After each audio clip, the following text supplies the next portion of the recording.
இலங்கை சிறையில் உள்ள அனைத்து மீனவர்களையும் அவர்களது படகுகளையும் விடுவிக்க நடவடிக்கை எடுக்க வேண்டும் என்று மத்திய அரசுக்கு முதலமைச்சர் மு.க.ஸ்டாலின் கடிதம் எழுதியுள்ளார்.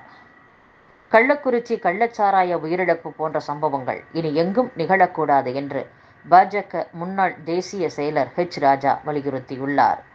கள்ளக்குறிச்சி சம்பவம் மக்களிடையே கோபத்தை ஏற்படுத்தியுள்ளது என்றும், தமிழகத்தில் மதுவிலக்கு அமலாக்க பிரிவு இருக்கிறதா என்ற சந்தேகம் எழுந்துள்ளது. சாலை விதிமீறலுக்கு அபராதம் விதிப்பதில் ஆர்வம் காட்டுவதைப் போல இந்த விஷயத்திலும் காவல்துறையினர் செயல்பட்டிருந்தால் இவ்வளவு உயிரிழப்புகள் ஏற்பட்டிருக்காது என்றும் ராஜா பேசியுள்ளார். திமுக ஆட்சியில் குற்றங்களுக்கு காவல்துறையினர் துணை போவதாக முன்னாள் அமைச்சரும் திருப்பூர் மாநகர் மாவட்ட அதிமுக செயலாளருமான பொள்ளாச்சி ஜெயராமன் குற்றம் சாட்டியுள்ளார். ஆந்திர மாநிலம் அன்னமய்யா மாவட்டம் தும்மலபைலு வனப்பகுதியில் செம்மரக்கட்டைகள் கடத்தியதாக தமிழகத்தைச் சேர்ந்த 2 பேரை போலீசார் கைது செய்துள்ளனர். அவர்களிடமிருந்து 5 செம்மரக்கட்டைகளும் பறிமுதல் செய்யப்பட்டுள்ளன. மேலும் தப்பி ஓடியவர்களை தேடும் பணியில் அதிரடி படையினர் ஈடுபட்டுள்ளனர். அதிமுக பொதுச் செயலாளர் எடப்பாடி பழனிசாமி மீது கோவை நீதிமன்றத்தில் அவதூறு வழக்கு தாக்கல் செய்யப்பட்டுள்ளது. மக்களவை தேர்தல் தோல்விக்கு பின்னர் அதிமுகவை மீண்டும் ஒன்றிணைக்க பன்னீர்செல்வம் ஆதரவாளர்களான புகழேந்தி, ஜே.சி.டி. பிரபாகர் மற்றும் எந்த அணியையும் சாராத கே.சி. பழனிசாமி ஆகியோர் அடங்கிய ஒருங்கிணைப்பு குழு உருவாக்கப்பட்டது. சசிகலா, அமமுக பொதுச் செயலாளர் டி.வி. தினகரன் உள்ளிட்டோருடன் பேச்சுவார்த்தை நடத்த இக்குழு சார்பில் முயற்சி மேற்கொள்ளப்பட்டு வருகிறது. இந்நிலையில் கோவை விமான நிலையத்தில் செய்தியாளர்களிடம் கடந்த 14ஆம் தேதி பேசிய அதிமுக பொதுச் செயலாளர் எடப்பாடி பழனிசாமி ஒருங்கிணைப்பு குழுவை கடுமையாக விமர்சனம் செய்தார். அப்போது சாலையில் வருவோர் போவோரெல்லாம் ஒருங்கிணைப்பு குழு என்று ஆரம்பித்தால் அதற்கு பதில் சொல்ல வேண்டுமா? கோவையைச் சேர்ந்த ஒருவர் பன்னீர்செல்வம் காலத்தில் அதிமுகவில் சேர்க்கப்பட்டவர், அதற்கு முன் கட்சியிலேயே இல்லாத ஒருவர் அந்த குழுவில் உள்ளார் என்று தெரிவித்தார். இந்நிலையில் தன்னை பற்றியும் ஒருங்கிணைப்பு குழு குறித்து அவதூறான கருத்துக்களை தெரிவித்த எடப்பாடி பழனிசாமி மீது நடவடிக்கை எடுக்க வலியுறுத்தி முன்னாள் மக்களவை உறுப்பினர் கே.சி. பழனிசாமி கோவை 1வது அமர்வு நீதிமன்றத்தில் அவதூறு வழக்கு தாக்கல் செய்தார்.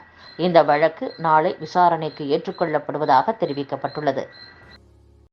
ரஷ்ய பல்கலைக்கழகங்களில் மருத்துவ படிப்புக்கான 2ஆம் கட்ட மாணவர் சேர்க்கை முகாம் கோவையில் வரும் 28ஆம் தேதி நடைபெறவுள்ளது என்று வோல்கோகிராட் மருத்துவ பல்கலைக்கழக பேராசிரியர் மெல்கோனியன் கோர் தெரிவித்துள்ளார். இரு நாட்டு நட்புறவின் அடிப்படையில் இந்திய மாணவர்களுக்கு மிக குறைந்த கட்டணத்தில் ரஷ்ய பல்கலைக்கழகங்கள் மருத்துவ கல்வி வழங்கி வருகின்றன. கடந்த ஆண்டு சுமார் 5000 மருத்துவ இடங்களே இந்திய மாணவர்களுக்கு ஒதுக்கப்பட்ட நிலையில் இந்த ஆண்டு 8000 இடங்கள் ஒதுக்கப்பட்டுள்ளன. கள்ளச்சாராய உயிரிழப்பு சம்பவத்தில் திமுக அரசின் தவறை மறைப்பதற்காகவே 10 லட்சம் ரூபாய் நிவாரணம் வழங்கப்படுவதாக நாம் தமிழர் கட்சியின் தலைமை ஒருங்கிணைப்பாளர் சீமான் குற்றம் சாட்டியுள்ளார். கடந்த ஆண்டு மரக்காணத்தில் நிகழ்ந்த கள்ளச்சாராய உயிரிழப்புகளை முன்மாதிரியாக கொண்டு தமிழக அரசு நடவடிக்கை எடுத்திருந்தால் கள்ளக்குறிச்சி கள்ளச்சாராய உயிரிழப்பை தடுத்திருக்கலாம். புயல், மழைக்கு எச்சரிக்கை விடுக்கும் தமிழக அரசு கள்ளச்சாராய பாதிப்புகள் குறித்து மக்களுக்கு எச்சரித்திருக்க வேண்டும் என்றும் சீமான் கூறியுள்ளார். ஜாதி வன்கொடுமைகள் குறித்து புகார் அளிக்க தனி தொலைபேசி எண்களை தமிழக அரசு அறிவித்துள்ளது.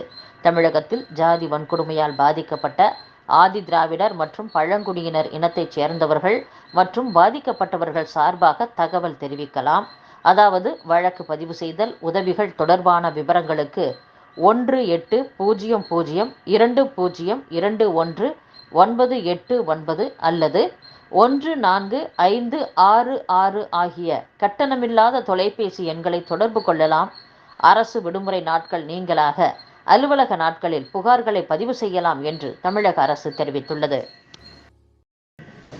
புதுக்கோட்டை மாவட்டம் அறந்தாங்கி அருகே முத்துமாரியம்மன் கோவில் தேர் கட்டும் பணியின் போது தேர் சரிந்து விழுந்ததில் ஒருவர் உயிரிழந்துள்ளார், 5 பேர் காயமடைந்துள்ளனர்.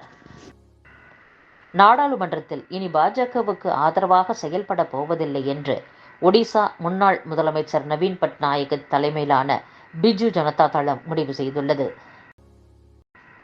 பாஜக தலைவரும் மத்திய சுகாதாரத்துறை அமைச்சருமான ஜே.பி. நட்டா அக்கட்சியின் மாநிலங்களவை குழு தலைவராக நியமிக்கப்பட்டுள்ளதாக அதிகாரப்பூர்வ வட்டாரங்கள் தெரிவித்துள்ளன. உள்நாட்டில் உளவு பார்க்கும் நுண்ணறிவு பிரிவு தலைவர் தபன்குமார் டேகாவின் பதவிக்காலம் ஓராண்டு நீட்டிக்கப்பட்டுள்ளது. தெலுங்கானாவில் ஆளும் கட்சியாக உள்ள காங்கிரஸில் எதிர்க்கட்சியான பாரத ராஷ்டிர சமிதியைச் சேர்ந்த மேலும் ஒரு எம்எல்ஏ இணைந்துள்ளார்.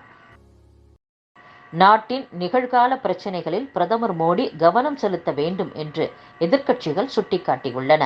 மறைந்த முன்னாள் பிரதமர் இந்திரா காந்தி ஆட்சியில் அவசர நிலை அமல்படுத்தி 50 ஆண்டுகள் ஆனதை நினைவு கூர்ந்து பேசிய பிரதமர் மோடிக்கு கண்டனம் தெரிவிக்கும் வகையில் எதிர்க்கட்சியினர் இவ்வாறு கூறியுள்ளனர்.